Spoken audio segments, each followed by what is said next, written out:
वहां से आए हुए हैं 25-30 लोग। और हम लोग पीड़ित ये हैं कि हम लोग को फॉर्म 7 भर के कुछ अराजक तत्व हैं 5 से 6 लोग, ये लोग फर्जी जो है फॉर्म 7 भर के पूरा वो करके मतलब टाइपिंग करा के और फर्जी साइन करके ये लोग बीएलओ के पास पहुंचे। हम लोगों को मालूम पड़ा वहां से किसी के जरिए, हम लोग तुरंत बीएलओ के पास पहुंचे। तो बीएलओ ईमानदार थे, बीएलओ के उसमें कसूर नहीं है। बीएलओ ने सूचित किया और उन्होंने कहा कि वो लोग जबरदस्ती उनसे मांग रहे थे रिसीविंग, कि हमको रिसीविंग दी जाए ताकि नाम हम लोग का कट जाए। 146 लोग थे, ये 4 बूथ 5 बूथ की बात है, लेकिन उन लोगों ने नहीं दिया।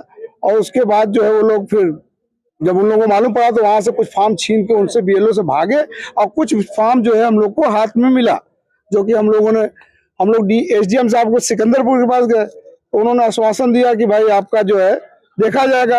वो आज 10 से 12 दिन हो गया, देख ही रहे हैं, कोई वहां से कोई वो नहीं मिली। तो हम लोग डीएम साहब के पास आए हुए हैं, यहाँ से पूरी उम्मीद है कि हम लोग को न्याय मिलेगा। हम लोगों को सिर्फ ये मांग है कि वो जो ऐसी हरकत किए हैं इनके ऊपर कार्रवाई की जाए, एफआईआर की जाए और दंडित किया जाए, क्योंकि फॉर्म 7 पे लिखा हुआ है कि 1 साल की सजा, अगर कोई गलत ये फॉर्म भरता है, इंफॉर्मेशन देता है तो उसमें 1 साल की सजा है और कुछ कैश भी है। तो उसी आधार पर उनके ऊपर कार्रवाई की जाए, सिर्फ कार्रवाई की मांग है, बाकी और कुछ।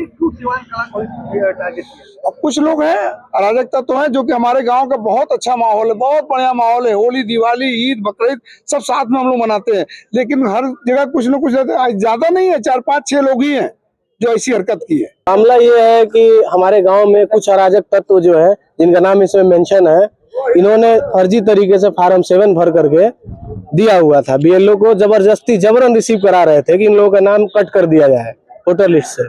बीएलओ की मेहरबानी थी, उन्होंने हम लोगों को सूचना दिया, ये है, आप लोग आकर के अपना दस्तावेज दीजिए भाई, प्रूफ करिए। हम लोग गए तो वो जबरदस्ती उनसे रिसीविंग मांग रहे थे कि आप हमको रिसीविंग दीजिए फॉर्म 7 की। तो हम लोग वहाँ पे जो है कि उनसे दबाव बनाए, तो वो अपने अधिकारी को वहाँ बुलाए, लेकिन अधिकारी भी आए तो वो कोई उस तरीके की बात, उन्होंने संतोषजनक बात कही नहीं। फिर हम लोगों ने कहा कि भाई इसके ऊपर चलते हैं। एसडीएम साहब को हम लोगों ने दरखास्त दिए 26 जनवरी के दिन, सर ऐसा ऐसा मामला है, मेरा नाम कट करने के लिए, मेरे भाई का नाम कट करने के लिए, मेरे माताजी का, मेरे पापा का, मेरे घर से 4 लोगों का फॉर्म 7 भर के दिया गया। यहाँ तक कि ये देखिए, ये जो है क्षेत्रीय विधायक जियाउद्दीन रिजवी साहब की पत्नी है आयशा रिजवी, देखिए यहाँ साफ लिखा हुआ है, इनका भी फॉर्म 7 भर करके इन लोगों ने, जो गुड्डू राजभर है और मनीष राजभर है, इन 2 लोगों का हम लोगों ने फॉर्म जब्त कर लिया। और जब ये 2 लोगों को पता चला, 4 लोग फॉर्म पे साइन किए थे, वो तुरंत जो है फॉर्म को लेकर के भाग लिए जबरदस्ती, भाई दे दीजिए जैसे भी करके, भाई बवाल हो रहा है, दे दो, भागने लगे। लेकिन ये 2 लोगों का हम लोगों ने फॉर्म जब्त करके फोटोकॉपी करवा करके सबूत के तौर पे रखा हुआ है, जिसपे हम लोगों ने एसडीएम साहब को ज्ञापन दिया। कोई कार्रवाई नहीं हुई।